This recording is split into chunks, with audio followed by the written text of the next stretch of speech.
All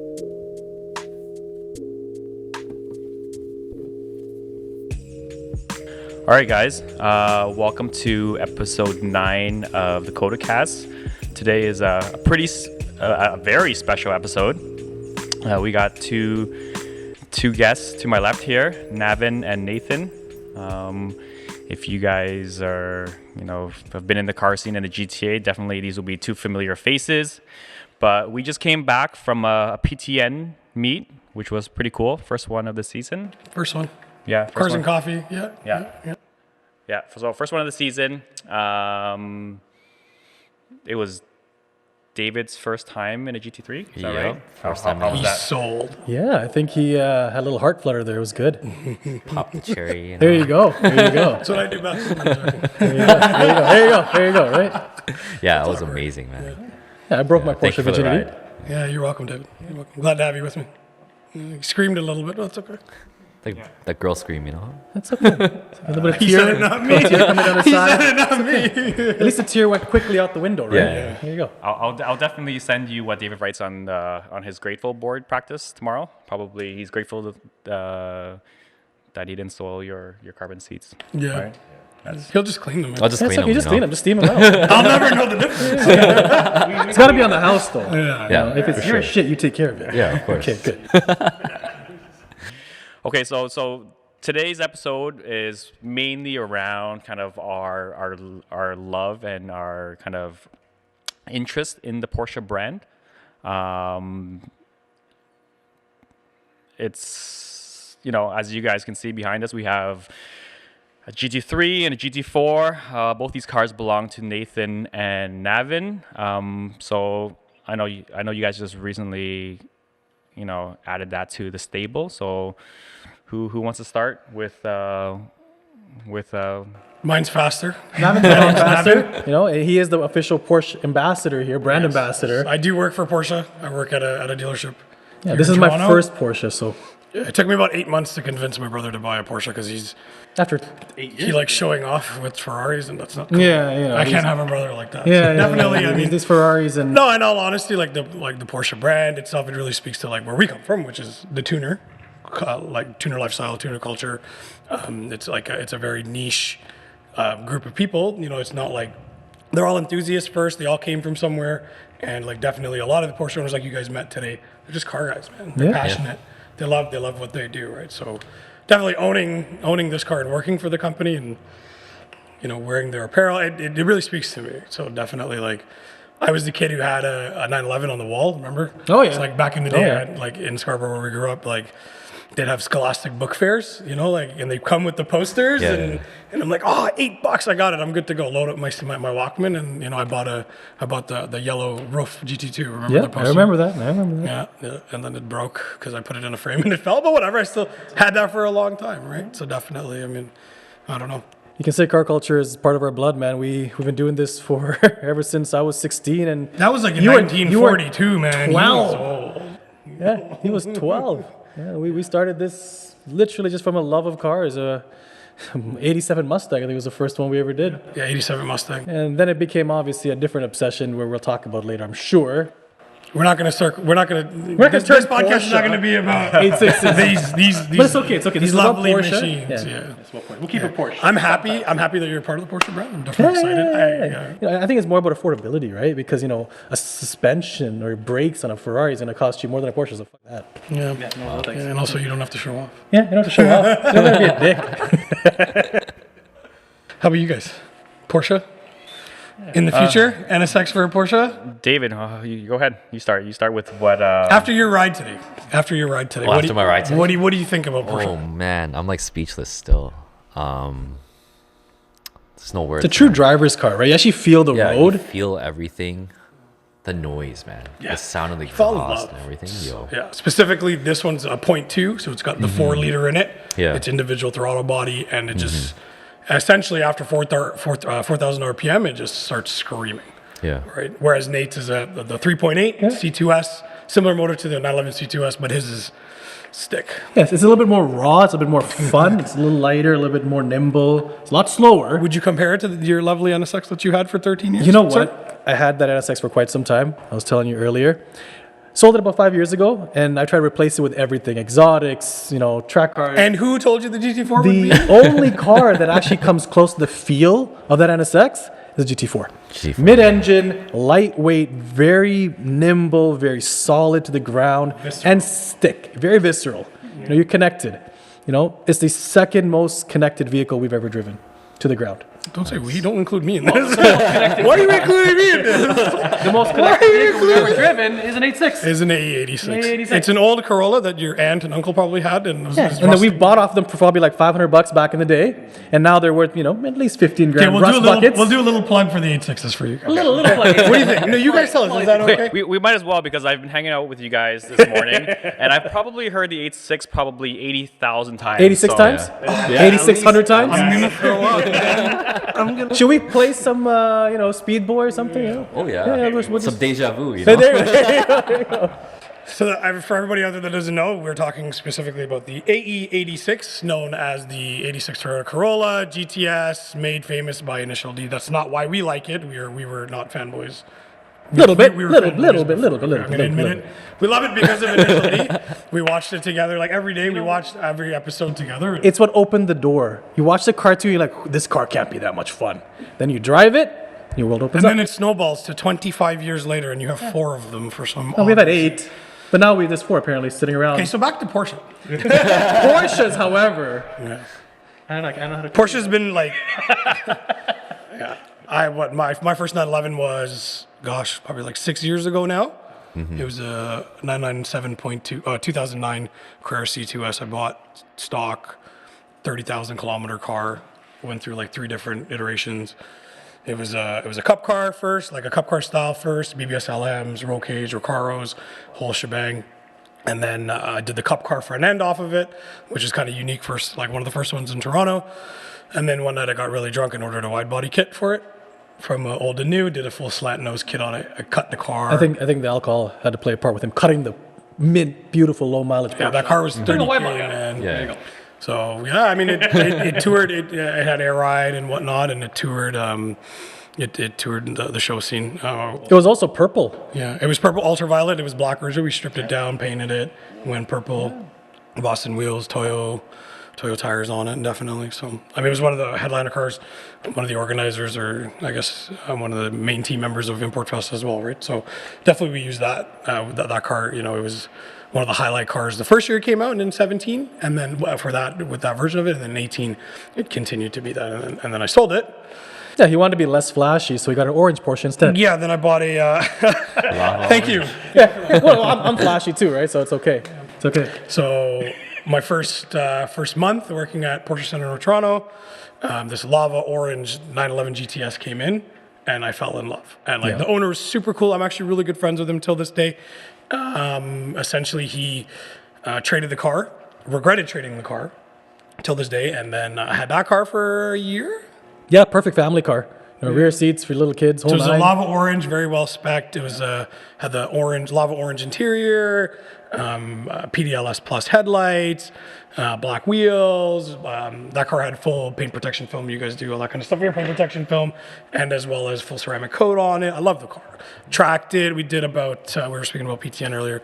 6 PTN cruises. I did 3 track days with it, and I traded it in at the end of the year because buying a GT3 seemed like a good idea in November. Yeah, perfect idea. Winter. Why not? With Trofeo R compound tires, and drove the car for like 5 days and then stored it and here we are. So today's like the actual official first day with the car out because the weather's really? so nice. Yeah. Oh, I drove it to was work. like minus 15 when you bought it. Yeah, it was that was Wow. It was literally driving. I was driving on like hockey pucks. Yeah. So yeah, and now we're here today. Damn, Dave, Nice. you got to ride in kind of like the official. Official launch day. That's the first time actually PTN seen the car in person. The guys have seen the car. Oh, really? Yeah. Wow. Thank you for that opportunity. PTN is Porsche True North. If anybody's wondering Yeah. why we keep using all these acronyms, something you'll learn in the Porsche world. It's all acronyms. All acronyms. Yeah. It's even worse than Honda Boys, I'm I telling you. could speak in acronyms in Porsche. I'm not even lying, and you guys. Like color codes or like. Yeah, but has it really changed though from like 22 years ago? All we spoke in was DC2, EG6, NA1, Yeah. right? Yeah. you're Same right. difference. Same difference. It translates definitely, man. definitely. But now it's like numbers, right? You know what? That's the difference. We were all about alphabet back then. Yeah, That's yeah. numbers. I mean, knowing chassis codes and it's kind of like a mark of a car guy, right? You're like that 86 has a K. Oh, damn it! That 86. That 86 has a 4AG or a K24, Yeah. or that ITR. That ITR has a K20 or a B18C. Yeah, you exactly, know what I mean? exactly. Same idea, man. Same idea, dude. Yeah, we should do like a funny TikTok about knowing chassis codes and stuff like Yeah, that. seriously. That's a good idea. But TikTok challenge. You have TikTok? Where you sometimes. You know what? I get it on my Instagram feed. I'm actually really old. I've been around for like quite some time in this industry, so you know. Like I mean, prehistoric. prehistoric. You know, we were doing car clubs when probably you guys were We're not born. not born. How old are you guys? I just turned. How old do you think I am? 28. I've probably been driving Well, longer than me. you guys. You're older than me. 21. I'm 21. Are you 21? mad? 22? That's a little racist, man. No way. Come on. He's gonna hit that 50 mark and just go. Yo, that's it. That's all I do. 32, 33. I'm 32. Just turned 32. I'm 29. Oh, you guys are old enough. Yeah, we're not even that much apart. Yeah. Us, I got 5 years on you guys. It's okay. 7. Yeah, but I was a little late You on. can't do math. on When driving. you get older, man, you Wait, kind of stick time around out, time out. with What things. did you just say? No, I was a little bit older when I started driving, so No. The words used are you were late on driving. Why were you late on driving? Couldn't reach the pedals? Oh my gosh. the truth is, Yeah, that's I was too busy playing video games. Initial D? Arcade? No, At Pacific Mall? StarCraft. StarCraft. Oh. StarCraft. StarCraft. Isn't there like people make millions of dollars off of these things these days, right? They make a lot of money. Yeah. Was that before like you were like really into cars? That was probably. I was always into cars. More like collecting diecasts, like Which is awesome. Yeah. I love diecast car stuff. like my. You know, I've told this story before. You know, my dad asked my brother and I what we wanted for Christmas. I wanted a Spider-Man toy. My brother went out and bought like I think it was a Dodge Viper SRT8. And then on Christmas Day, we opened up our gifts, and I instantly dropped my Spider-Man toy, and I was like, "What the hell is this?" Yeah. It was a yellow SRT8, and You like open the hood and the doors. made my dad and return my Spider-Man toy. Started collecting cars, and that's kind of where. Now, it did you started. actually yank the bumpers off and try to swap them around with other cars? No. He no. ruined a lot of I ruined a lot of cars back in Singapore, man, when I was like 4 or 5 years old. Yeah. My dad used to bring like a box of cars every time he come home from work. I'd have a collection of little die-cast cars, and I would rip off the bumpers, rip off the wheels, swap them around, you know? So Nice. it started a long time with mutilation, didn't it? Yeah. mutilation. That's Mutilation. If you guys know the car scene from about like... just to use. Like, why Yeah, would you know what? It's But it's funny though, right? Like we like car guys, even like car. I know a lot of car girls too, right? It starts out with toys. they get like a little toy from like Walmart or Byway or Ghetto like us. Oh, Like, Byway. little- Byway, Oh my man. gosh, Kmart? Had like a Byway. K on it instead of an H 'cause for branding, like patent rights, you know, and yeah, just playing around with them, right? That's important. Yeah. You know what I mean? Get off your phone, bro. You know what? I had to check out my phone because I'm actually doing this podcast when my wife is, you know, just about to go into labor. So I got to That's- make sure no, that's that, passion. that's car passion right That there, is- you know. that So if I is. get a text saying, honey, I'm going into labor, let's go to the hospital right now. I'm going to borrow my brother's car. It's a lot faster than my car. I didn't even have go to home. say it. Yeah, you know what? man. Damn that. Or you know what? I'm just going to leave the Porsches here and go home in the NSX. No problem. There you no go. problem. There you go. Definitely. I like my new son to, you know, enjoy a real car. Wow. Well, it's an NSX. Come on. Any Porsche guy's going to appreciate an NSX. Yeah, we went That's to that true. meet today, so now we Yeah. got the NSX, and everybody was like, "Oh, damn!" Everyone turned heads for that car. It's no longer a fake Ferrari. How cool is that, though, right? Remember I was telling you in Yeah, the car? yeah. I bought mine when I was 20 years old, and everything I got was, it's cool. You know, it's a fake Ferrari, though. You know? And then I sold the NSX and bought a Ferrari, and they're like, man, where's your NSX? It's like, what the hell did you do? Why did you buy a Ferrari? Okay, What is okay. this Honest stupid? question: which one's better, the F430 or the GT4? And mind you, you're still wearing that jacket. So I should go like this? No. No, you know what? They're two very different cars. You know, the F430 it's not a true driver's car. It's more about, you know, we went to weddings and venues. Yeah, going to and different dinner, getting dressed up, Wearing those shoes I- with the red paint on the bottom. Yeah, that wearing kind of those nice shoes, you know, with the alligators and the crocodiles, but you can never drive that, this and that. You know, it's got racing buckets. You can't put a suit on in this. This is a driver's machine. So would It you really is. would you say that this is the closest German German concept to a JDM car since we're Hell a JDM yeah. guy. Hell yes. This car, hands down, is the most visceral kind of feel you can get from any modern car, I think, today. The GT4. The GT3 is great. It's fast, got tons of power. There's The a button computer at the end of knows. this. I'm gonna throw my The computer knows how to put you in a faster, quicker gear automatically. But the GT4 is very visceral, like an 8.6, right? Oh, did I just plug an 8.6 again? Yes, Sorry, guys. you did. Sorry. We're just gonna leave this right in front here. There you go. Well, I mean, like comparative to like, so I've had like an ARC-7, an FD. Yep. I've had like a WRX, like a bug-eyed WRX. Driving a Porsche feels like those cars, like you know, that lightweight, light on your feet. I can't do this for too long. It just hurts. There you go. And like my first car was an Integra Type R. Yeah. Yep. My DC2, a right-hand drive. So we, Do you remember the story about that car? yeah. Yeah. Oh, easy. He's very strong. No. So the story with my first car was I went to India on vacation, and I came back, and my brother was like, he sold the Xbox. This is when was it even Kijiji, or were you just selling shit? No, on the side it of was the just like I just walked out to the corner of like Shepherd and Port Union. I'm like, guys, who wants an Xbox? Of course, this is a young colored guy, long hair. Like, okay, he's got some good shit to sell. So he sells this Xbox, right? And then I come back from India. I was on vacation, and he's like, "Yo, I sold the Xbox. I bought you a car." I'm like, "What the hell are you?" I was 15. Did I realize? No, I think you just turned. You're turning 16. So he's like, "I bought you a car." And I was like, 06. So we worked with a body shop still around today, Velocity Auto Body up in Markham. Really good friends of ours, and an NSX guy too. That's how we met. His brother brought in this ITR from Hong Kong. So back then, when ITRs and Integras in general, like DC chassis was huge, JDM swaps, right? JDM front end, Right. chop it off, put on the new one, do the rear bumper, do the rear taillights. So that car was essentially a donor car. Yeah, he stripped the entire car down. It was flawless. Because no paint. nobody really wanted right-hand drive. It was a right-hand drive. It was a 96 spec original 90. So the 4 bolts, the non-HID LED or HID headlights, but I didn't get any of But those. the original. I didn't get any of those. What I got was A shell. literally a shell without a nut, a bolt, a line, nothing in the car. But a perfect shell though. Perfect, clean. Paint was flawless, meticulous. It was like on a dolly. Remember, It was on a dolly in the back of a shop. I'm like, hey Barry, what is that back there? You know what? I'm gonna put that thing back together. I think it took us 12 months. We shipped all the parts in from Japan and reassembled this car. Yeah. And there you go. Don't ask how we registered Kit it. car. It was a kit car. You'd have to speak Right? to my lawyer. Yeah, Laura's back in the corner there. You'd He have just, to he just speak to showed my up. lawyer about how we registered it, but that's fine. So I had that car in grade 12. Hey, you're in grade 12. We put a nice CompuStar alarm. There you go. Learned how to drive stick Yep. pretty much in that car. Drove it every day to grade 12, listened to Get Rich or Die Trying. 50 Yeah, Cent. it was great. Yeah. It's just the passion, right? That's the first thing. Like when I was young, I was fortunate that I had like younger brother that would always, tag around, be around, do things with me, which is the best part, So we assembled these cars from such a young age, and we keep doing that today with all these damn 8.6s. I hate working on cars. He hates it because I always boss him around and yell at him all the time. But you know what? He still does it. I'm still an assistant. I'm 34 years old. I am the assistant. Nav, grab the drill. Okay. But this is what little brothers are for, though. It's the best part. See, my talents are different. Of course. Over there you go. Yeah. He drives a much faster car than I do.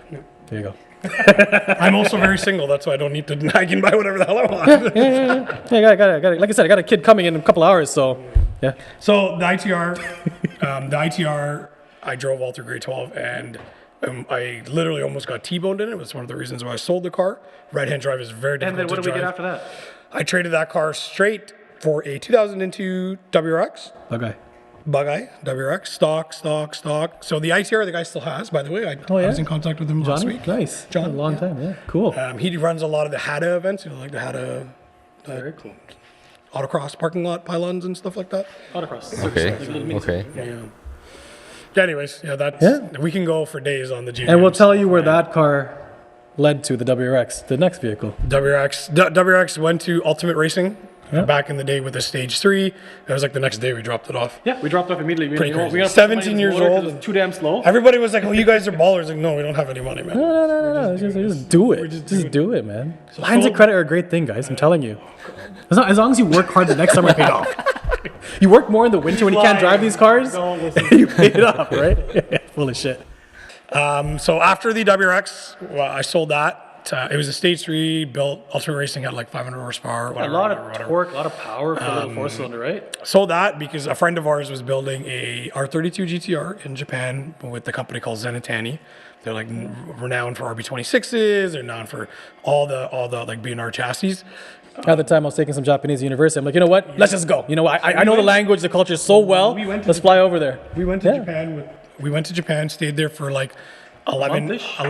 What a month? No, like 3 weeks. 3 weeks. Alzheimer's. Alzheimer's, old age.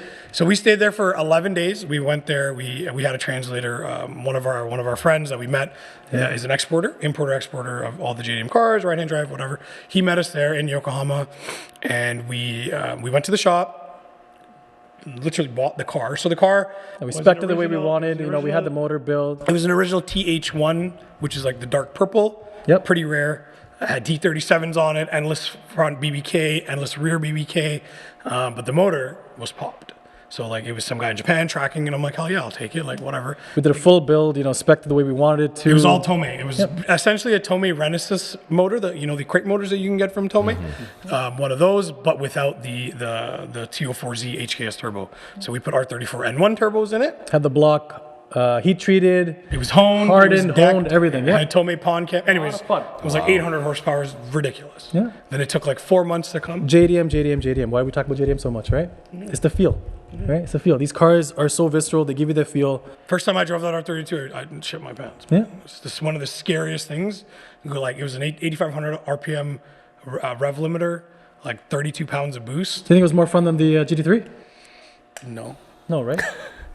GT3. I know what? I gotta admit it. After all this like exotic talk and Ferrari talk and Maserati talk, all this crap, I even had an Aston Martin at one point, right? Vantage. And these things really do feel like a car should feel. You know, that built JDM feel that all these cars we've built in the past have, out of the box, the Porsche has. Out of the box. Well, specifically GT cars come with coilovers. yeah. They come with Bilstein coilovers. Both of these cars, my car specifically, the rear end is from the rear suspension, trailing arms, lower control arm, everything is from a Cup car. Nate's car, on the other hand, the front suspension is from my car. It's from a GT3. So like Porsche, like the thing about Porsche, there's a lot of cars that are way faster in a straight line for the same price. Like Lamborghini Performante, a Ferrari 458. I've driven those. Blows his doors off. Main difference being is Range Rover. my F-150 3.5 EcoBoost is quicker than that. Take that as a heartbeat, man. Are you kidding me? But in a corner, right? If you ever want to experience that JDM feel without building something, Porsche GT cars. It is hands So like down. essentially, it's like when you grow up. No offense. I mean, obviously, when you grow up, and then like JDM cars are still very much part of our lives. But like the things you want to have a car with warranty at the end of the day. You go to the next level. Porsche is like a gateway to, I would say, the JDM culture, JDM lifestyle. So like now, you take the NSX, take it for a rip, drive that. You're gonna be like, holy crap! It's the same thing. It's almost the same feel. Yeah. Because my NSX was caged, supercharged, you know, full suspension of a Type R, chassis was reinforced, and I thought for it for years. Get real emotional. I'm gonna get emotional, guys. I'm gonna take my shirt off. I'm gonna have a little tear come down. You know, my car just made it on some magazine cover now. The guy I sold it to. D-Sport. D-Sport did it. Yeah, it was great. Oh, but you know what? After all the years of searching through all these exotics, I'm happy with the GT4. You're welcome. Yeah, my brother, the service advisor over at PCNT. Yeah. He knows his Shout Porsches. out to PCNT. Yeah, he knows his Porsches. He knows what I was after. Because I just drive. I enjoy the feeling, right? So last summer we were searching for a car for him because he's like, I've got an X amount of budget. Yep. What do you think I can get? I'm like, well, 997.1 GT3, of course, or a GT4. He's like, Or I don't. 991 GT3s. 991, I wouldn't. Yeah, well, whatever. And I drove literally 15 last summer. Yeah, test drove them. We put even deposit test on drove, it. do you remember a stick 360 Modena? And I was like, this is what the first Ferrari I've driven from that generation. I'm like, this is what people spend $150,000 on. and a Testarossa. Didn't like it. It was way too sloppy. Was it? Way too sloppy. It's sloppy. And I'm like, no. So like on the opposing side with a Porsche, if you drive the same generation car from that era, like so 997.1, which is why I had a 0.2, but a 997 compared to like a 360 Modena. Well, even a 993 is better than the Testarossa I drove. It's just the way the car feels, right? So anyways, long story short, or a short story long, he essentially drove the GT4. No, sorry, he didn't drive the GT4. No, I didn't even drive it. I trusted it. Right. We went to go look at this car. It was up in like Waterloo, Kitchener area.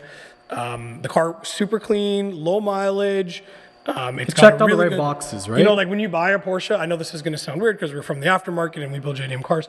It's mostly like with these cars, service history is very important because any Porsche buyer in the future will want to, see that it was rigorously maintained and whatnot, right?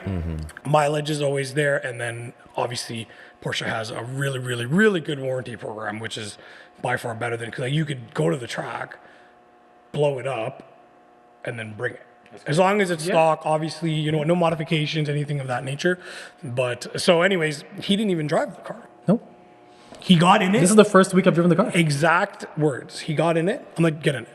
He's like, I got my NSX back. I'm like, boom, job done. Let's go. Bro. 12 years of Let's building go. an NSX from bone stock to something that's like a pinnacle machine, right? That I haven't forgotten after I sold it in 5 years, right? It doesn't matter what car you had. Doesn't matter what car I have. The amount of complaining I've heard Yeah. that, oh my God, man. My Aston Martin doesn't feel like the NSX. The Ferrari doesn't feel like And even so, he had a V8 Vantage. Stick. 10,000 kilometers. 14,000K. This guy put a Voltex on an Aston Martin. Put a big front diffuser on it, put some black HREs on it, slammed it, put a big Voltex wing on it. I gotta see Look pictures of that. I got a ton of pictures. drilled the trunk of an Aston Martin. Yeah, first week I drove it home. Actually, hold on. Voltex was from a BRZ. It's a BRZ Voltex. Beautiful wing, right? I picked up the Aston from Grand Touring. On the drive home, I messaged this guy off Kijiji and got a used Voltex wing from BRZ. Stuck it in the Aston and drove it home. First thing I did, drilled it. My neighbors are like, are you? Yeah, the heart. It's still a tuner, still a JDM feel. But you know what? Out of the box, I got to admit it, Porsche GT cars. You don't know how good that makes me feel. Because he's been all about Porsche for a long time. Always been like, no. I bought him some apparel last year. I'm like, you will end up in a Porsche. I should have worn the hat too. You got me this nice jacket. It was great. So now I have a question. Yeah. This is straight out of the box. Yeah. And you have a tuner at heart. Yeah. Would you do anything to it? So I bought wing risers already. Oh, that's BBI a wing must, that's risers. a We must, bought yeah. that. I think the evening I got the car home. So I looked at the wing. I'm like, that wing is not ricey. What the fuck is this shit? Yeah. It's got to rice a little bit, right? Definitely. It is white Right. after all, right? Definitely, the thing about the GT4, what limits it, and I'm sure you agree, is Mid-range power. Mid-range power. Mostly the exhaust. I mean, But what car does that remind you of? an NSX. So what was my solution? Supercharger. Yeah. I can't supercharge this because it'll void the warranty. Yeah, and that's very important. So Porsche does this, I think, on purpose. So it makes you buy a GT3 after this. Yeah. So it's like you're missing something. What do you want? Get an RS. Natural progression, right? So you start off with Civic, go to FK8, and then go NSX. Yeah. There you go. Porsche. See? Same shit, bro. Just been doing it longer. A lot longer. We actually, it's funny, before this podcast, again, this has nothing to do with the podcast, we actually compiled a list of all the cars that we had. Yeah, it was fun. wow. Yeah, it's fun. It is long. It's a long list. But you know what's consistent throughout the list from beginning to end? No, don't do it. Don't do it. 8.6. Forever. Oh my God. For real though, there was like a shit ton of cars that I forgot that I even had. Yeah. Like Subarus. Subarus, where's my phone? Hold on. You gonna pull it up? Just pull it out, whatever. You gonna need your reading glasses? We're there? gonna get all these photos from you guys, and then we're gonna clip them into Yeah, the clip them video. in, clip them in. Let's see, man. No, but some of these cars are actually kind of cool that I've had actually over the years. That he thinks is cool. Correction. Hey, a Pulsar Nissan GTIR making 600 horsepower 600? Holy. is they're on So, 2-bar boost, Listen, me and man. him are cruising around just like by the Yorkdale area. Our friend actually lives by there, Matt. He lives right by. Matt, right there, middle brother over there, Matt. He lives Matthew. right next to. So it was a Pontiac dealership. When Pontiac Random was. GM dealer, man. Where It was Pontiac. car was it? Yeah. And then the guy's son or used car manager decided to buy a bunch of JDM cars, so they thought that was hype, and they parked them all in the front. So like we were driving, and I'm like, Like Navin, hold on. no, Intercooler no, it was me. Sitting on the. Was No, it you? It was me. Oh, sure, it was. Sure. I was me, 100%. I was like, is that a GTIR? I'm like, Nate, That's turn one the fuck. ugly fucking car. I'm like, man. turn the fuck. Big hood, a big ugly wing in the back. Mind you, like I'm a nerd when it comes to shit, man. Internet, research, forums, whatever. We both are when it comes to that, right? So I'm like, yo, if it has like Pulsar GTIR 91, 94. 94, it came with the SR20 DET from like the SR series from the S15s and S14s. So we're like, we're just kicking around, wasting time at the mall. Let's just go drive this thing, right? Dude, I stepped in it, and I'm like, what? why is the boost gauge saying capable of 2-bar? It spiked at 2-bar. Yeah. Yep, we'll take it. So we popped the hood on it. Had a full HKS front mount intercooler. Had a GT28 RS. Built motor. Had an Apex. No, it wasn't. It was Wow. built. drove it like It it took was my buddy who bought it off me about a year to blow it up on the You know track. what the best part is? You know what the best part about that car was? How much we paid for it. Oh yeah, like 9 grand, 10 grand. $7,000. Cheap tax in 9 grand. Wow. That car was literally right now like $25,000. Easy, yeah, easy. Really? So it had full HKS exhaust, full HKS, dirty front mounted, like the biggest front mounted intercooler. And they had no idea what it was. We're like, oh yeah, it's making a weird psh, psh sound. I think there's a leak. I'm just gonna buy it as is right now. Right? All wheel drive. Hey man, we're brown guys from Scarborough, man. We know how to hustle people, right? It's Yeah, easy. yeah. It's in our Not blood. that I hustle anybody. No, you're a professional now at Porsche. I just work on kitty brain, so All wheel drive.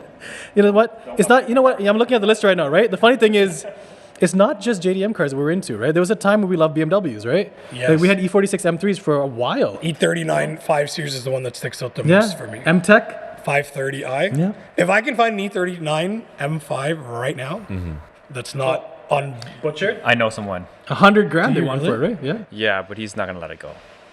It's got. He wouldn't sell it for money, you know, like money. Like, let's go. I don't know. Trucks too. We like. It's got- You know what? True car guy doesn't matter what it is. Trucks too, right? Yeah. Had a F250. Oh, my first winter beater Yeah, your first one ever that Dodge was a the, B20 Mazda B2200 Oh, that didn't fucking 2200. run Yeah. at all. I think your dad blew the motor on the highway. Yeah. Yeah. That blew a couple of my motors. He blew a couple motors on the highway. Yeah, I've had Legacy Forester wagons. I love Subarus. Nice. Like me, like I'm a like if I could pick a daily, I'm Subaru one. A GR chassis, and until they go with the F820, like the direct injected, I'm a fan. There was a time where I thought I was like a brown hillbilly too, so I had a red F250. You are a brown lifted. hillbilly. Yeah, I got 10 acres, and I'm a have little. a I'm farm. yeah, I got a farm. Yeah, that's for the tax savings, man. That's for the property tax discount. Yeah, we know we got 40 chickens. Actually, some of them lay blue eggs. Pretty cool. That's disgusting. Blue Organic. chickens. Yeah, man. I mean, from, blue like, eggs. Mars? Sick. No, they're from like Why what's is there Avatar. blue chickens? Red F350 lifted on 12-inch lift kit with 33-inch tires. Pure redneck truck. But I love it. Wow. Full tilt like a Peterbilt. My excuse was it'll tow a race trailer, honey. It'll tow a race trailer. Oh, that's cool that you bring that up. So we had a dream come true last summer. we that actually was bought great. a trailer. 27-foot enclosed car trailer. No ghetto U-Haul, no more. No more Nice. U-Haul this, man. Yeah, nice race So trailer. I It was had, a lot I of had a fun. Dodge Ram. I had an F-150 that was stick. Yeah, that was a lot of fun. I had a Nissan Titan, which was an almost a truck. It wasn't a truck. Yeah, it's a JDM truck, man. It's cool. And then now I have an F-150 EcoBoost for daily driver. Nice. Yeah, I just bought a new Ram. Ram. But not just any Ram. It's ceramic gray. It's called a military edition, built to serve. I always have a story, man. I'm this old. You gotta have stories, right? What's the best part? You're like Abe Simpson, bro. I'm like, hey, Simpson. I'm like, you know who I am? I'm Homer Simpson's attractive, successful brother with more hair, but I don't have my. Are you calling me Homer Simpson? Is that what you just said? You got a little bit more here. I got a little bit less here. You know what it is? The Ram has a gun box inside, a military gun box, lockable. Really, eh? We don't have any weapons. No, we do not carry any weapons whatsoever, but it's cool to tell people we have a fucking gun box inside. Yeah, It's that's fucking cool. Legit though, it has a gun box on it. Military edition, man. Whatever it is, man, it's just with First Porsche, car. Do you remember my first car? You helped me build? 87 5-liter Mustang. The 87 5-liter Mustang. We're not talking about drag racers, okay? We're not talking about drag racing, show car. Welded the door to the roof, cut half the roof off, and flipped it forward like a McLaren. This is when I was 16 years old. not even. This is when putting like IS300 taillights on the Civic was sick. Yeah, I did like round little Ferrari style taillights in the back, and then a cord headlight in the front. Fiberglass the whole bloody thing. Did a wide body off a Field Civic. That's the thing about Nate. He can build anything. Literally anything. Any 861. Do you have photos? Do you have photos of this thing? Hell yeah, I got photos, man. Nope. I'll show you a photo right now. I want to see a reaction. I want the world to see their reaction. Okay. Hold on. You gotta see. My bagel from this morning is gonna come straight. You know what? It was a different era. I won best of show everywhere I went. Pictures of my car. Oh God, here it comes. You guys ready? You guys ready for this? This is when Sponsored by Sherwin-Williams, 8-color chameleon. Look at that, right?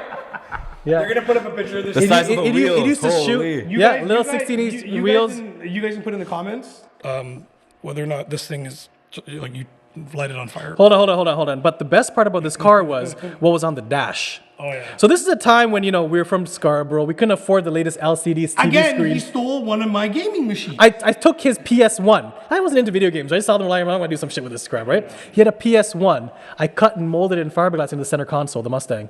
And I took my mom's old TV, a 14-inch tube TV. I cut out my fucking HVAC. Rear projection TVs. Nah, bro, they're not rear projection. Well, They're rear called projected- TFT, TRT. No, it was before TFT. TFT's LCD screen, man. This is a Anyways. This is like a those tube, big slug little ones, tube right? TV, little Yeah. 14 inch from her Like the kitchen. one with the I took it from her built-in fucking VHS. Yeah, I took it from my mom's kitchen. I gutted my dash of the Mustang. I took out the HVAC and I shoved the TV in there. You because are a I'm like, maestro with the Dremel machine. I'm not gonna. I'm pretty good, man. I'm pretty good. So hold on. Let me see if there's a good picture of this somewhere. Dremel and Bondo. Bondo. Bondo. I used to be the Bondo King, actually. That was his nickname. Yeah. We might have to host a Dremel workshop here. There you go. at Kodawari. Bro. Hosted by. Whatever So you- look, yours hold on. truly. I had a computer and a screen in the back of this Mustang. Oh, Shit, right? Yeah, sick, right? Oh god. Hold on. Where is my dash? Hey, listen, man. I had a Fields Civic wide body because you didn't make shit for Mustangs back then. I'm like, you know what? there's I'm a gonna reason build for that. the sickest fucking wide body gull wing doored Mustang around, right? Honestly, for the time. And I used pizza boxes, dude, to extend the wide body.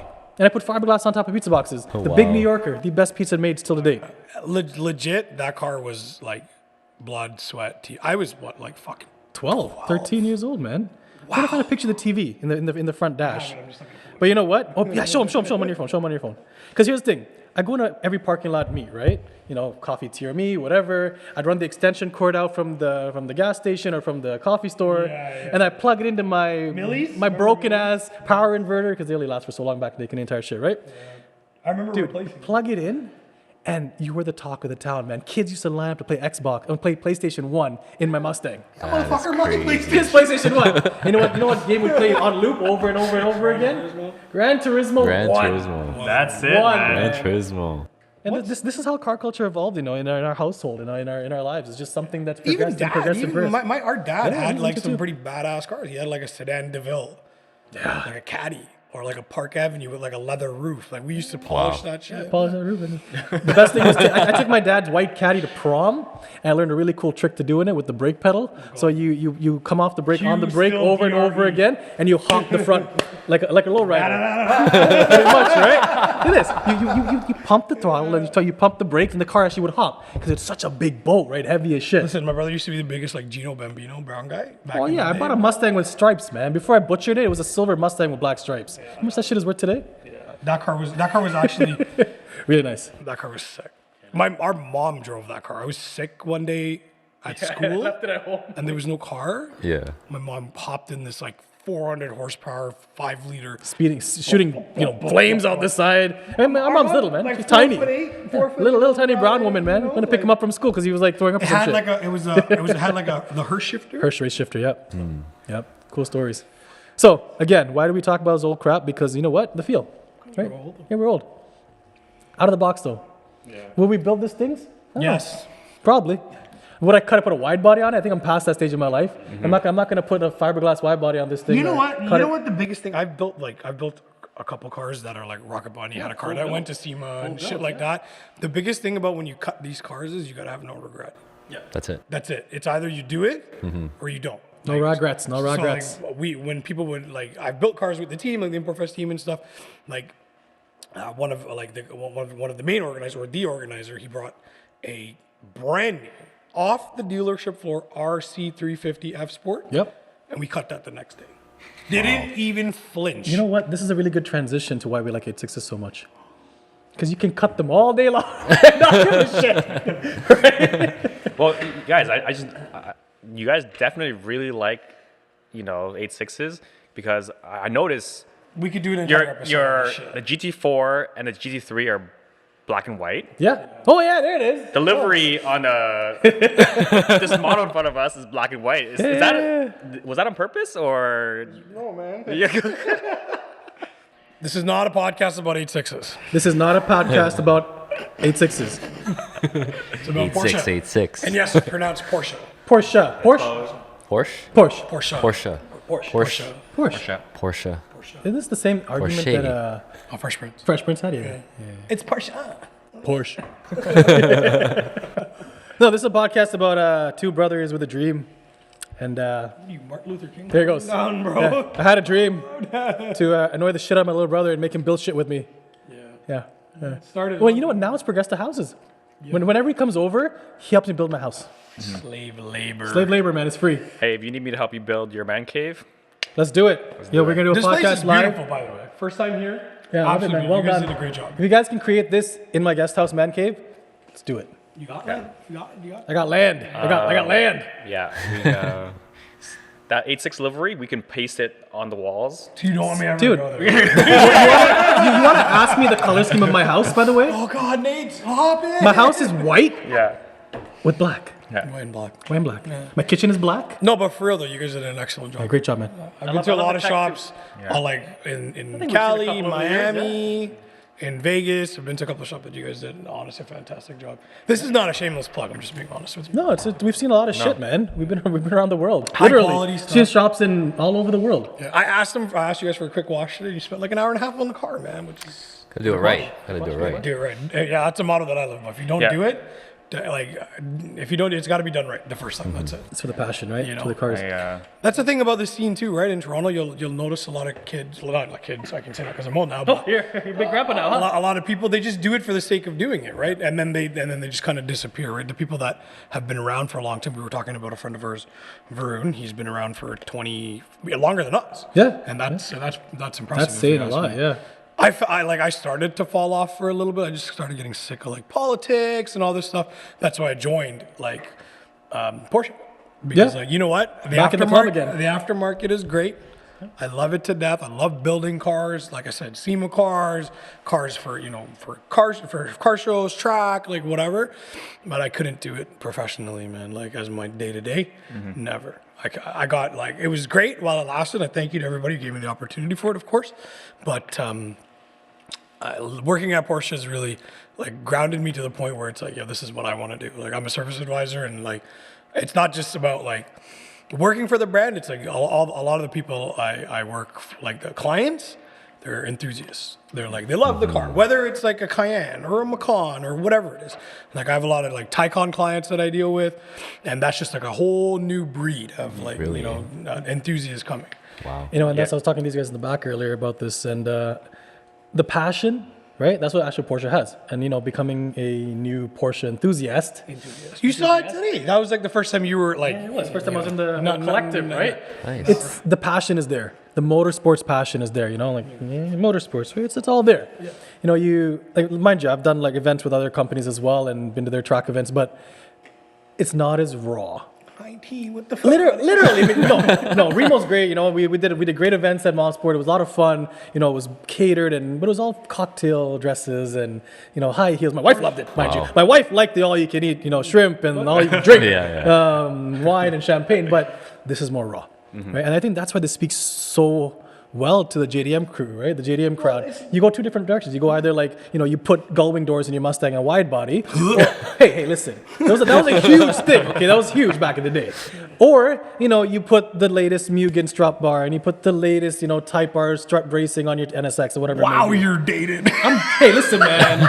Whatever, man. Mugen, you know how much this shit is worth right now? No, I mean, like, I went to SEMA for like 7 years, man, and seeing it progress from That? No, from like one car with this is like the new school, 2-year gull-wing conversions and stuff. It's like, what car can we do a wide body on next? What car will Liberty Walk come out with next? What Rocket Bunny and you know, like I had a Porsche that was wide body. We built it, came in for Import Fest as well, which was a wide body as well, and it was like, I'm not. It's a formula build. I'm not.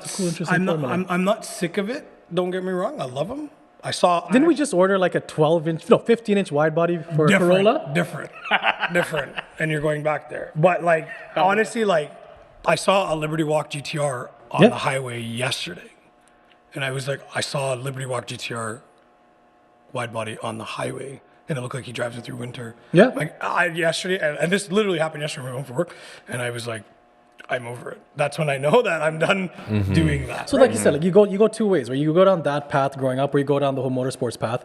And out of the box, these Porsches actually deliver that motorsports path. You know, just out of the box. Whether it doesn't have to be a GT car. I know we're GTS before this was fantastic. exactly. Not even like my first one, the C2S had no balls. It was slow. The brakes, it didn't have like the bigger brakes, just regular brakes. Even still, like, and you know what it is, the way I see it, and like it's more of an attainable sports car. Oh yeah. For like the tuner guy, because not everybody's gonna have money to buy a Lambo or a Ferrari, but hey man, you can buy a Porsche for like 50, 60 grand. Easily. And it delivers that feel. Yeah, Right? It delivers then that you become motorsports feel. you become a part of that community. That like that's the whole thing. So Porsche has this thing I was telling you earlier. It's a part of their brand. It's called the Excite program, and that's like an internal thing where, you know, they stand by the product. They stand by their clients first. It's not all about making money. Of course, making money is very important, but at the same time, it's all about engaging their clients, being, you know, like I go to like my clients' houses sometimes to help them, you know what I mean? And like the brand really speaks to like a lifestyle and a culture and everything about it, from like clothing to the car, even the stores. Like the store that I work at is a very niche, very boutique type of thing, like similar vibe to like something here where it's like you're not overwhelmed with all these gimmicks and like you're not stepping into a mall, right? You're building brand loyalty at the end of the day, right? You're building the subculture within something that you've always been passionate about, apparently, right? So it speaks to a lot of people. And that's why, you know, Volkswagen's done so well. And I've only come to know this recently. That was me making fun of Volkswagen, saying it's, I mean, Porsche, that is Volkswagen, but it's not. See? It's really not. Porsche is a whole different level. That's a huge misconception that Porsche is Volkswagen. While the first Volkswagen is only where it's at today because of Porsche. So Louis Peck was like one of the founding members of the Porsche brand as we know it. Further to motorsports, further like bringing it into making it a household name.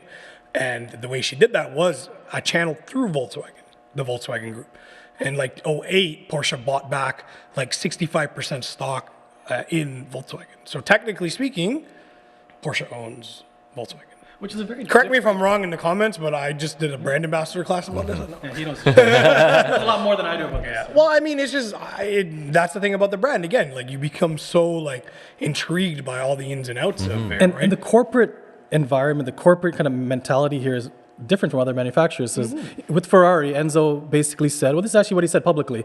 I'm going to build a bunch of flashy cars so these idiot playboys can buy them, make me rich so I can fund my motorsports team. And then Ferdinand Porsche, his famous thing is, I'm going to build a car because nobody else will build it the way I want it. Exactly, right? You know, it's way I like different it. outlook because like we're motorsports guys. Car guys are, you know, track guys, or, you know, we want to drive something that feels raw. But these right? are streetable cars. These treatable raw cars. Yeah, you can still like in all aspects. I can go to the grocery store right now and pick up groceries. I got and two then- trunks. I got a front And then Yeah. go straight to Mosport, beat the crap out of the car, and then if I had a child, I could put a child in it. There you go. Well, I actually got hooks for a baby seat of mine, which is interesting. They removed a little comfortable padding on the race bucket of mine to put a hole to put your baby seat through. Really? Yeah. You have the little comfortable. No, you have the pad on. Don't do that. It's gonna smell like clutch. That's okay. You know what? If you do drive a Porsche hard, Porsche. if you drive a Porsche hard, like you would drive an NSX, the clutch may smell a little bit. Yeah. It's okay. But that's why they have a PDK. Yeah. And honestly speaking, I put this question on his Facebook wall the other day on his feed. I'm like, yo, Okay, all the way, bro. what do you prefer, PDK or the 6-speed? PDK. And honestly speaking, after driving both, the PDK is so much more fun. PDK is- It's just so much more faster. You guys will right? find out because I'm probably gonna do a launch control video. you go. Launch control, and you guys can film it and put it at the end of this, and I'll show you why PDK is the shit. But the standard in the GT4 does something really funky though. You put the sport button on, and it rev matches for you. Oh, it's cute. It's cute. You know what? Heel towing is Just fun. like a It's Type great. R. But when the computer does it for you, it's just like, this is fun. no. Woo! Honestly, that feature's It's pretty fun. cool. Yeah. I used to hate on it. A friend of mine had a 370Z, and he'd always be like, "Oh, I put it." I'm like, "You're gay," or like, "You know, it's stupid." Like, you're lazy. Yeah, Like, but you're it's lazy. fun. But it's so. It gives you that little tickle inside. It's like, oh, this is kind of cool. I mean, considering you've been driving 86s for like 22 years and you have to heel to no matter what you do, right? It's just fun when the computer does it for you sometimes. But that being said, the PDK transmission is actually fucking phenomenal. Have we made you guys Porsche lovers? I've always, after today? I've always been into Porsches. Like even my display. There you go. Say a word. Let me see that. Oh, look at that. GT3. Looks like a 997. Yeah. 99.1, That's a 1.1. I think. Yeah. Test I like that 15 of those color. last summer, Oh man. man, I love it. I love Even, it. even from like a young age. No, I actually got into Porsche maybe like I would say maybe like 8 years ago when I went to That's a very specific time. And what happened? Yeah. Around there, I'm going to around. put my shrink hat on for a second. What happened 8 years ago? Oh, God. Lie down, David. I'm not sure if it's 8, maybe even 10 years, All but right, it's around What that happened time. between 10, 9 and 8 years ago. Oh, so yes. What happened was I went to the track, Cayuga, Yeah, yeah. and all I heard were this loud like noise. Like I was like, what is this? Yeah. This exhaust tone, whatever it was. And then I looked at the track, the barrier, and these Porsches is going down. I'm like, that's it. It's a very distinctive Yeah, noise, right? very distinct noise. I'm like, yeah. I'm like, damn. I've never heard this before. Like, you would hear the Hondas. Oh, yeah. All the Nissans. Which are in its own right. Yeah. The way It's it cool. is, It's of cool. course. But I encourage everyone to go out and watch a cup race. Just Yeah. a Porsche Cup Challenge. Unbelievable. the sound on those things, man, that's what got me into researching about Porsche and stuff like that. To make that kind of power at that RPM, so like the rev limiter on mine is 9K. After 4,000 RPM, like 4 to like 9,000 essentially, the motor just comes alive. It's a built S2000 motor right there. Well, it's horizontally opposed, so it's still- that would be It revs like an S2000 motor an now. STI motor. That's true I too. can't believe I just said that. It's an NA. Well, I mean, if you look at it, the 718 Boxer and the 718 Cayman does have a turbo, Horizontally opposed motor. a Boxer motor, which is direct injected, and it literally. Sorry, guys out there. No offense. I work there, and I'm like, oh, a Subaru. Oh, damn it! It's not a Subaru. Oh, That indistinctive gurgle, like, oh, it's a BRZ. No, it's a Porsche. Oh, Yeah. Well, I mean, the 3.8 in the GT4 again, low end, a lot of mid-range power, right to the limiter type of feel, right? I mean, it's not as ballsy, but the GT4 Cup series is a spec series limited to that horsepower, right? That's the thing about Porsche. So a little background on the names. GT3 comes from the actual GT3 racing series. So the lower the number, the faster the Porsche. So hence GT4 being the more entry level, but still like more grassroots, like your nitty gritty type of stuff. GT3 being the more serious one, the more dominant one. The GT2 series, we all know the GT2 RS is an animal that tries to kill you. I've been in one going down the back street at Mosport, and 750 horsepower rear-wheel drive is no joke. That is no joke. You need to have some serious balls to drive that car fast. a lot of experience. Or experience. And then, of course, the GT1 series, which is so that's where Porsche gets their name from, right? That's where Porsche gets their name from. That's cool. and the thing is, these cars actually embody that a lot. It's not like you're going and buying a Lexus that's a daily driver when there's a LM GT out there that's a lot of fun. Yeah. This actually replicates a lot of that GT track feel as a street car, even in a base 911. Put in perspective your car compared to a GT Cup car, which anybody can buy. Yeah, of course. You call Porsche North America Motorsports and be like, hey, I have $350,000. I'd like to purchase Can you a drive Cup on the car. street though? No, you That's can't. the whole But thing, right? the main difference between this and the street car is very minimal. Power-wise, it's the same. Yeah. Exhaust-wise, it's the same. Obviously, suspension, obviously, aerodynamics. Right. Very different, but I mean, name another brand that does that. Yeah, that's really cool. And plans, Name another brand. I've had this car a week now. The plans is, to put a... Nothing. The plans are... Nothing. I already have the wing riser. I'm a tuner at heart, right? So wing riser's already in my drawer at home. And the wide body in the kit's garage. coming. No wide body. I'm over that stage in life. The wide body belongs in the Corolla. Yeah. It doesn't really need anything. Tires. I'm going to put some nice, sticky tires on there. Porsche, like with these cars And exhaust. specifically. That's it. Yeah, possibly. That's it. Yeah. These cars, like, the main thing is tires. Very, very important. Very, very. Which is a preference, right? A lot of people do drive these every single day. You can't put cup tires on a street car. You can if you don't drive it every single day to the groceries, right? Sure. You can't drive it into the cold weather or rain. This car needs sticky tires if you want to drive it like an enthusiast would drive it. Yeah. Like we drive it. Yeah. Or go home, take the Corolla out for a spin too. Yeah, so like after hearing you guys kind of just talk about why the brand Porsche resonates with you, it's clearly because we're all car enthusiasts here, and that brand speaks to the enthusiast community. Yep. Yeah. And when you're talking about who runs the GT department, Andreas Porninger, and he's an enthusiast. He's been running the GT department for 20 years. The way he talks about his car, the way he designs his cars, it speaks to us. Okay, the community that Porsche embodies, the fact that they sell you a cup car if you want to, like these are all kind of like programs catered for the enthusiasts. Definitely. And, the thing that caught me most off guard about the new 992 GT3, so I had we had like press releases and everything about it, is the double wishbone suspension in the front. What brand has had that since the 80s? Honda. Honda. Yeah. Yep. Literally a Honda thing. I'm like, yay! That's one thing about the 911 that I will say is on the con side, the front end gets, because you have to learn to drive this car to drive it fast because of the rear engine. We're not talking mid, we're not talking about front. Obviously, this is behind the rear axle. The weight transfer on this car, it'll kill you. Like that car will kill you if you're on the track, of course, right? If you're not smart about it.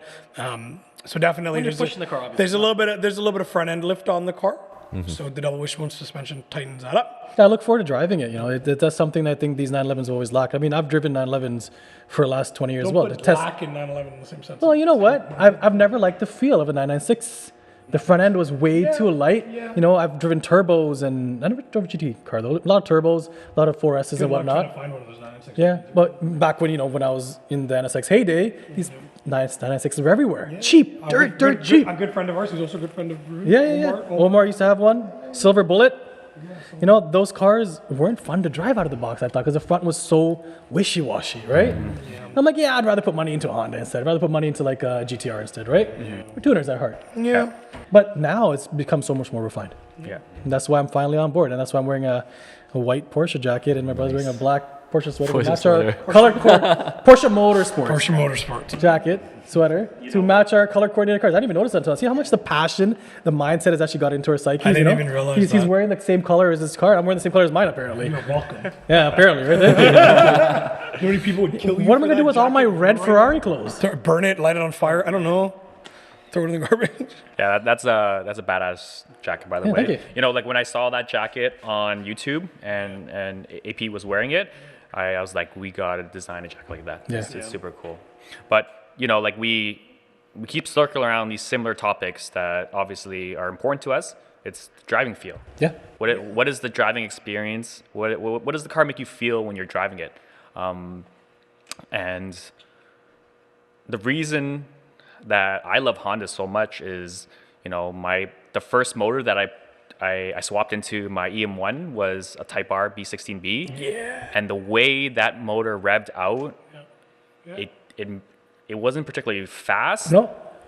But It's the the sound, feel. the feel of that motor, of rolling through the gears, that's when I knew. These first gen Type R motors, this is like dating me really well, but I love it because they actually took a B series motor or a JDM GSR motor off the assembly line and they poured and polished it and they built it in-house. They built They built the heads in-house at Honda because they wanted to do something more Similar, motorsports, same with right? the B16B. They took Yeah. the B16A off the assembly line with that.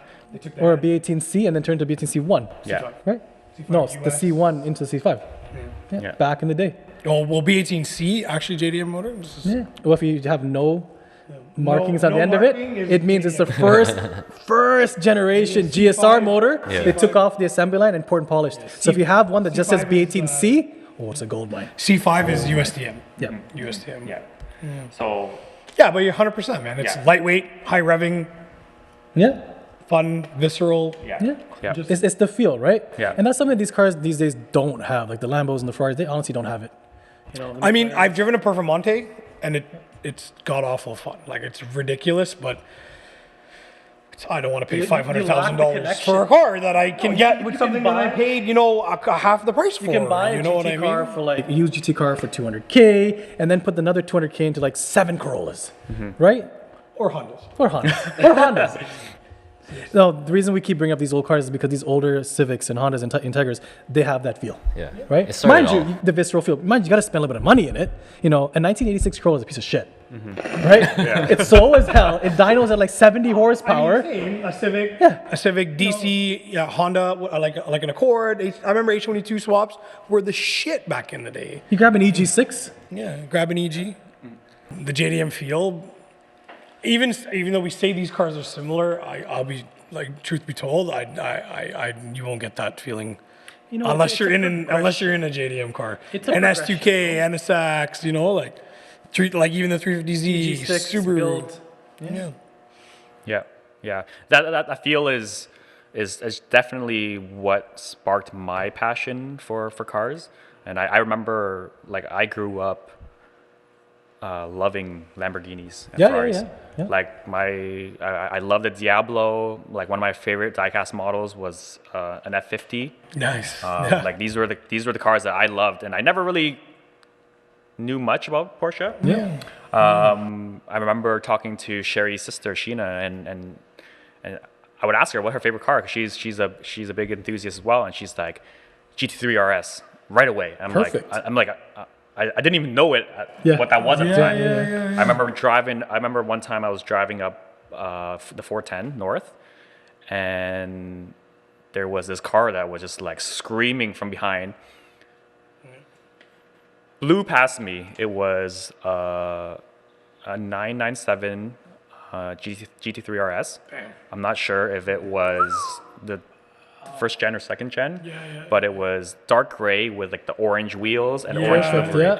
Yeah. See how that sticks with you? The little flag on the side, the orange stickers on the side. And I was like, what the fuck was that? Special. You know, Special. what, like that was.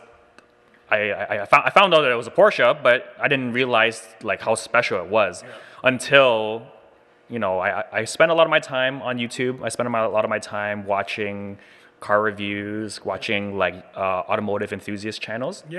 And, you know, something that kind of really stuck out with me all the time was whenever these journalists were reviewing these Porsches, especially the GT versions, how happy they were. Yep. And the Just puts a smile on you. and the enthusiasm and the smile on their face, it was so genuine, and it just translated through the screen, through that video into me.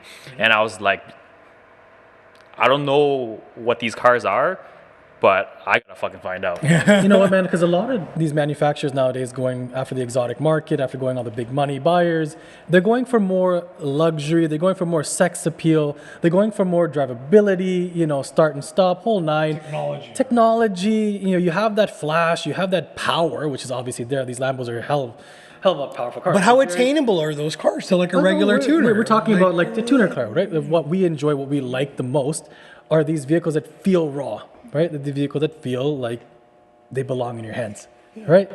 But these cars, like it translates, like I said, all the way down. It doesn't have to be a GT car. Drive like a C2S, drive a C4S, drive a GTS. The same feel will translate to obviously dumbed down version, not as like these are race cars essentially for the street, right? Yeah. But like I had a GTS and that car was phenomenal, man. It made all kinds of pops and bangs and noises, and you know it had back seats. You press one button and it's quiet. We saw it. We saw it today. The orange one. That's right? the best. That's the best part. The back seats. That's big for. And I think that what family people. Yeah. You know what, and that's what appeals to a lot of us now, because as we're getting older, like, I'm 37 years old now, right? I got a 1-year-old daughter. 57. Yeah, I look good for 57. Don't I? You know, but I have a 1-year-old daughter, and I'm expecting a son like literally in hours. So my wife keeps calling. I think maybe she's going to labor, but we'll see in a second. But it appeals to people like us now, because, you know, we come from a very specific generation of tuners, of builders, of pop, bah, bah, bah, bah, bah, fart cannons, right? These Porsches provide that. By the press of a button, it's quiet. But it's civil. It's refined. The engineering that goes into these cars, like my technicians complain all the time about like, why is this bolt there? Why is this like that? And like, it's everything with the Porsche brand is like thought and overthought. So if you look at the logo itself, so like on my chest here, you can actually draw, it's symmetrical in 3 ways. Across, you can connect, up and down, you can connect, and then as well as the bottom, you can connect all the letters. So like that's something that's been in the Porsche brand forever. Yeah. So It's that methodical, right? It speaks to overthinking, but thinking to a point where it's like, okay, this is function. This function. It's like designed in a way that is very specific. When you look at all the cars and how they're built nowadays, and everything's going hybrid and turbos, and you look at the new 992 GT3, you look at how much performance they're squeezing out of this car. It only has 10 more horsepower than the previous gen, This car. but it's putting down 17 seconds faster around the Nürburgring. Well, that's downforce Yeah. again. Tires. And this matters you to know, us. It's not like we're gonna go on the Nürburgring and do 7 seconds, right? Yeah. Like we're gonna do 401 to 403. My best Yeah. time was 11 minutes, Like 14, 10 minutes, 10 minutes. Yeah. Blew up a car. I blew up a car at the Ferrari test track. It was great. He's been on the Yeah, I was on the Nürburgring. I did 3 laps in a row, 10 minutes flat each time, and then the tires were cooked and the brakes were cooked, and I was gonna die, so I just pulled off. Yeah, let's not, Right? let's not do that. So let's not do that. I can't do that anymore. Yeah, I blew up in the motor at the Ferrari test track in motor, and that was a lot of fun too. Oh, you know we walked Suzuka? Yeah, You know the Suzuka, you know Suzuka the track? Yeah. We walked it. 12 years ago, me and my Really? brother. That's when it was amazing. it was Like an literally open day. walked it. So we just said The whole You know, track. I just told them I'm doing some kind of press release here, and they just We we, acted we just like we Dubai just sheep. walked. We walked the entire circuit, picked up little shit to take home. that's I swear, I how- picked up like an EG6 like reflector. That's JDM, how much man. of a, like losers we were. We picked I up. picked up a piece of turf and took it home. No, that's freaking amazing. Yeah, It's like man. that's like Suzuka, we you walked guys the have bank. lived the dreams of like most Yeah, it was a lot of car fun. enthusiasts. Like Well, you the guys, best part about the Nürburgring was that carousel. You know, diving into the carousel at full speed. Mind you, I had 3 people in the car with me, with screaming out the window. It was the most exhilarating thing I've ever done. You know, you literally stick that carousel on street tires. It's like unreal. Did it 3 times in a row, and then decided to go home. That's badass. yeah. A lot of fun. So you know, it's. But then again, feel. Hey, why do you live for? You live for the feel. You know, I've always told my brother that when you drive with the bottom of your ass. Right? If you don't feel it, Yeah, right? that's right. That's right. There's no point. It has to resonate like through your body, right? That's why like a lot of people are like, oh, you've got buckets. Like we both have bucket seats in these cars. It's like, oh man, it must be uncomfortable. I'm like, no, No, I love it. I like it. I grew up driving in a Recaro or a Bride or Right. whatever, like a Sparko, even a Sparko, like whatever Yeah. it is, like a racing seat, right? Yeah. True bucket seats. I mean, we Un- have bucket seats uncomfortable? in every single car we've owned. Uncomfortable to most is comfortable to us, you know? So we have like straight pipe exhaust or like exhaust systems and you know what I mean, or hard clutches or, you know, well, I don't have that, but you know what I mean. It's like it's funny because I watch how you guys react to the 86, and I know what it stems from. It's because you've built so many, and when you're building these cars and they're shit boxes and you transform them into something that oh sorry was it Only we. okay And maybe our little brother maybe can say that, okay? You don't talk about it just like that, man. I'm sorry. So Come like, in, come in. hey, I you know, I civics are shit boxes too, you know. No one's doubting that. So it's like, you know, you're building these cars, you're putting so much time and energy, and sometimes it bites back, and there's bloody fingers and nails and all that stuff, there you and go, guys. and like seasons where you don't drive the car because it blows up because you know whatever, and you know getting it to where you want it, where you get the feel and you can really enjoy it. I think these GT products are kind of like you skip all that. You skip it. And 100%.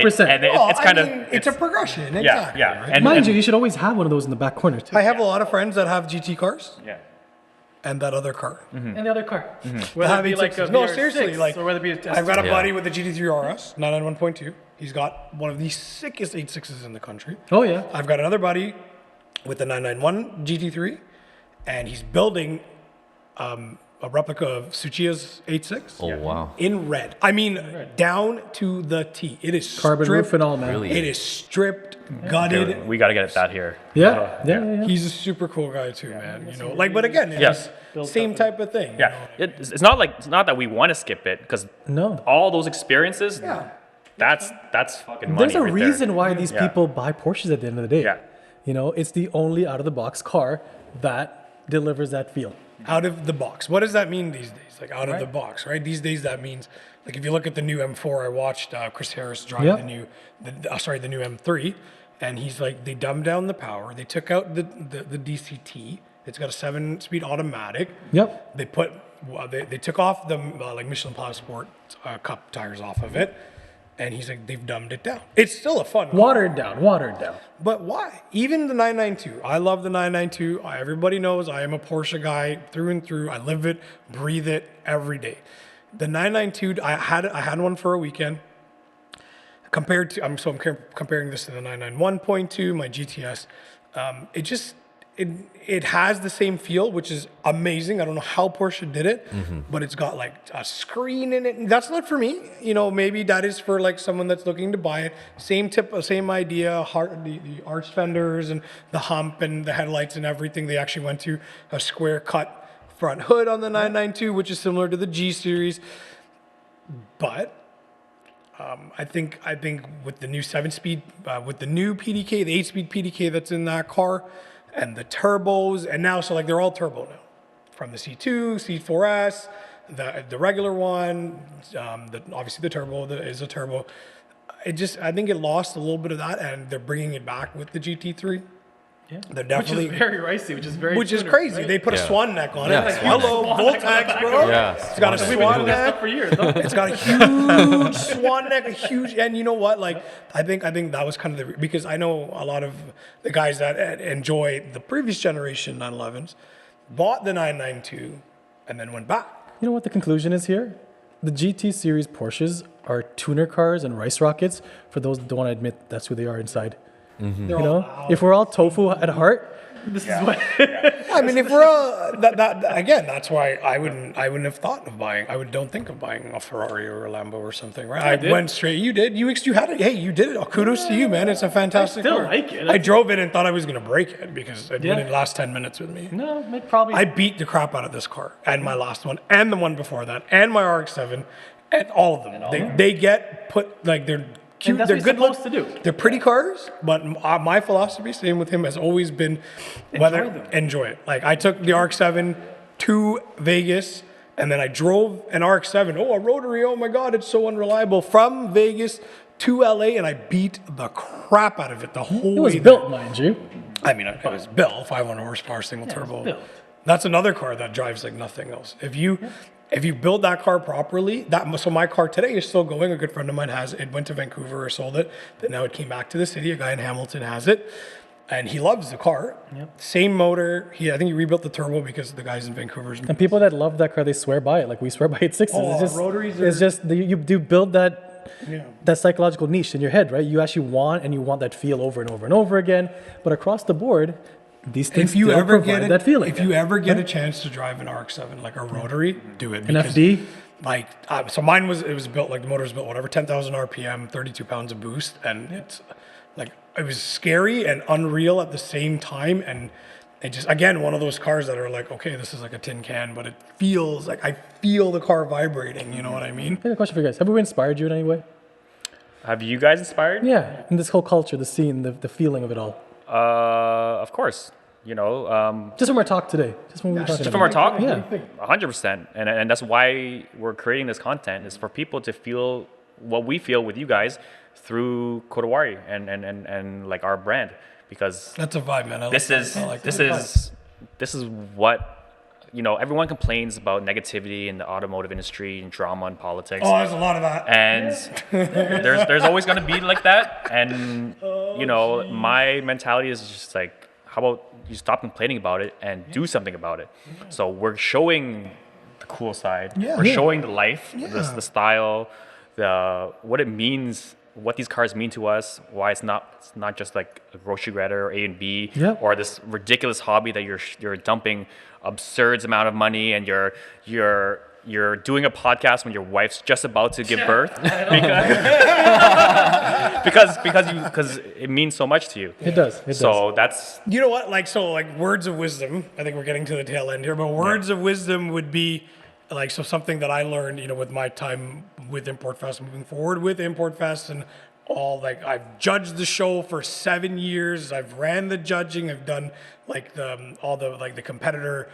When they submit their cars, I've gone through thousands of cars in the city, and like one of the things that sucks is declining some of their cars. These are nice cars, Yeah. but you know when I see the person and at the show and like interacting with them and judging their car, you know, and it's similar to what we're doing now, right? I really learn like the story behind it, and I really enjoy that aspect.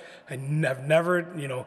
put anyone down for how they built their car, their way, what car they bought, because that's their car. Yeah. You know, and there's a lot of negativity in the scene, like, oh, he built like, I don't know, like a Kia, or he built a brand new FK8. Yeah. It's the same passion. It's the feel, man. It This is what I doesn't like matter. about Kodawari is that you guys really try to embody that passion, right? Yeah. And I think that's the key to this whole scene. So like, Like, if people are watching this, Porsches or it Lambos or doesn't. Ferraris, inside, if you're a true car guy, you respect the shitbox rusted pieces of shit that inside your heart. And then on like there's the two sides of the spectrum, right? It doesn't matter what you drive. It doesn't matter what he or she did and to modify it. And maybe it's ugly to you. Hey, I have no problem telling you that I don't like it, but great for you. That's a lot of people will be like, oh, like why would you do that to like the RX-7? People were like, why'd you wrap it that teal color? Yep. I'm like, I like it.